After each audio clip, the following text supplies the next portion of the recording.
ભાવનગરના ગારિયાધારમાં થયેલી મર્ડરનો મામલો સામે આવ્યો। ગારિયાધારના પાંચરિયા ગામે થયેલ મામાના હાથે જ ભાણેજની હત્યા મર્ડર સામે આવી છે। આ અંતર્ગત વાત કરવામાં આવે તો મર્ડરની આ ઘટનામાં મોટો વળાંક જોવા મળ્યો છે। મરણ જનાર ઝીણા રાઠવાના ભાઈની પણ હત્યા કરેલી હાલતમાં લાશ મળી તો સમગ્ર ઘટનામાં આરોપીની સઘન તપાસ અને શોધખોળ શરૂ કરતા આરોપી ઝડપાઈ જતા ઝીણા રાઠવા અને દીપક રાઠવાને આરોપી દિલીપે જ હત્યા કરી હોવાનું કબૂલાત કરી છે।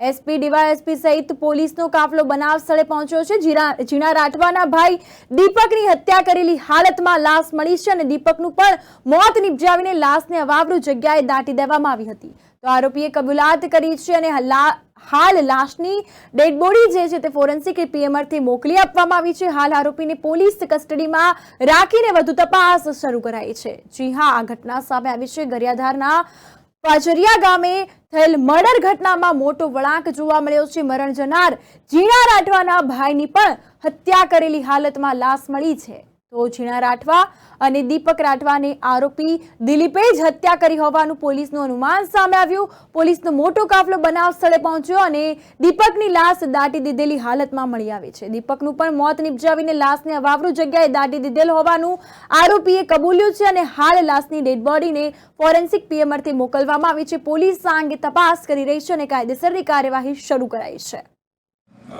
ગત 15 મે 2024 રોજ ગારિયાધાર પોલીસ સ્ટેશનનું ફાચરિયા ગામ કે જેમાં રાજેન્દ્ર વાઘાણીની વાડીમાં આ બનાવ બન્યો હતો।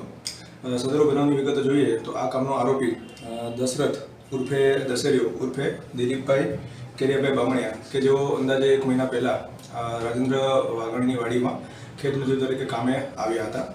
તેમની સાથે તેમના જે ભાણિયા ઝીણાભાઈ ઈદાભાઈ બામણિયા અને દીપકભાઈ ઈદાભાઈ બામણિયા તેઓ પણ એમના પરિવાર સાથે આવેલા હતા।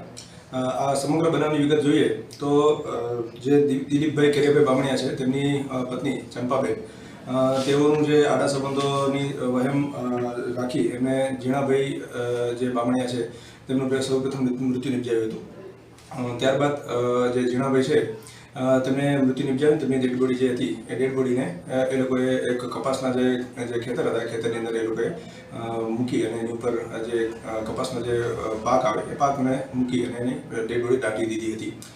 ત્યારબાદ આરોપીની સઘન તપાસ કરતા આરોપી જે ગઈકાલે આરોપી મળી આવ્યા હતા આરોપી જ્યારે મળી આવ્યા ત્યારબાદ આરોપીની પૂછપરછ કરતા એની સાથે અન્ય આરોપી જે હતા દિલીપભાઈ તો દીપકભાઈની પણ હવે પૂછપરછ કરી તો આરોપી દિલીપે જણાવ્યું કે દીપકનું પણ મેં મૃત્યુ નિપજાવી દીધું છે અને દીપકની ડેડ બોડીનો ખભે નાખી અને વાડીથી દૂર 200 મીટર દૂર જે અવાવરૂ જગ્યા હતી અવાવરૂ જગ્યામાં એની ડેડ બોડી છે એ ખાડો ખોદી એની અંદર દાટીને મૂકી દીધી હતી।